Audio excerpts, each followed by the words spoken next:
আমার নির্বাচন এলাকা ঝিনাইদহ সদর 4টি ইউনিয়ন কালীগঞ্জ উপজেলায় এমপি আনোয়ারুল আজিম আনার হত্যাকাণ্ড বর্তমানে টক অফ দ্য কান্ট্রি। তার মৃত্যুর কারণ ও মৃতদেহ খুঁজে পাওয়া নিয়ে জনমনে নানা প্রশ্ন ঘুরপাক খাচ্ছে। ইতোমধ্যে তার মৃত্যু নিয়ে উঠে আসছে নানা চাঞ্চল্যকর তথ্যগুলো যে কোনো থ্রিলার সিনেমার গল্পকেও হার মানায়। তদন্তে বেরিয়ে আসছে অনেকগুলো রহস্যময় চরিত্র, আলোচিত হচ্ছে স্বর্ণ চোরাচালান সহ নানা চাঞ্চল্যকর বিষয়।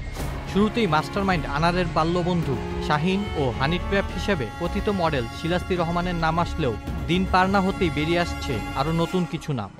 শিলাস্তিকে দিয়ে মূল দাবার গুটি চাললেও তালিকায় আছে কলকাতায় গ্রেপ্তার কসাই জিহাদ হাওলাদার ও নেপালে পলাতক ভোলার মোহাম্মদ সিয়াম হোসেন। 3 हफ्तों से मिसिंग है। 2 अक्टूबर को सैम तुम्हें मिलने तुम्हारे घर आया था? नहीं तो।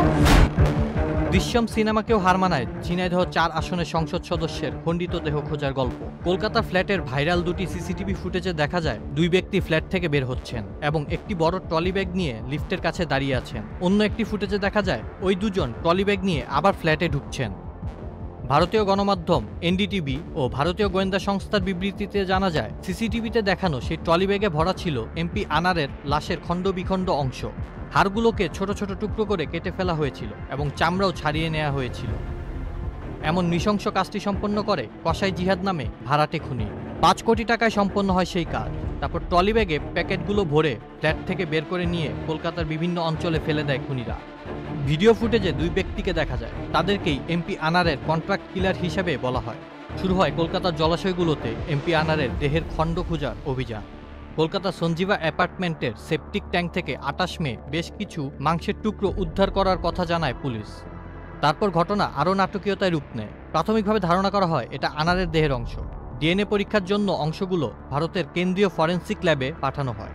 সেপটিক ট্যাঙ্ক থেকে পাওয়া মাংসের টুকরো এবং চুল সংসদ সদস্য আনোয়ারুল আজিমের কিনা তা পরীক্ষার জন্য কলকাতায় যাবেন তার মেয়ে ডরিন। তদন্ত সংশ্লিষ্ট সূত্রগুলো জানায় ওই ফ্ল্যাটের সেপটিক ট্যাঙ্ক থেকে উদ্ধার হওয়া মাংসের টুকরোগুলোই হয়তো কমোডে ফ্লাশ করা হয়েছিল। এখন বাইরে ফেলে দেওয়া খণ্ডিত অংশগুলো উদ্ধারের চেষ্টা করা হবে।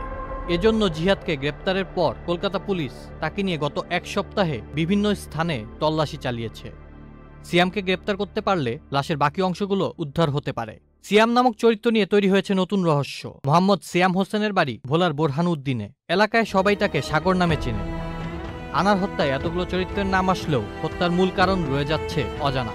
মূল পরিকল্পনাকারীকে গ্রেপ্তার করতে পারলেই হত্যার মূল উদ্দেশ্য জানা সম্ভব হবে বলে জানিয়েছেন ডিএমপি কমিশনার হাবিবুর রহমান। পুলিশি জিজ্ঞাসাবাদে আনোয়ারুলকে খুনের পরিকল্পনা ও বাস্তবায়ন নিয়ে এ পর্যন্ত 3 ধরনের বর্ণনা দিয়েছেন বাস্তবায়নকারী শিমুল।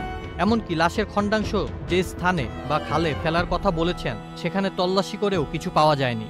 লাশ শনাক্ত হওয়ার আগ পর্যন্ত এমপি আনারের মৃত্যু নিয়ে সাসপেন্স থেকেই যাবে। জনমনে থেকে যাবে সবথেকে বড় রহস্যজনক প্রশ্ন, আসলেই এমপি আনার নিহত নাকি জীবিত? আউসাফুল ইসলাম আকিব, চ্যানেল আই অনলাইন।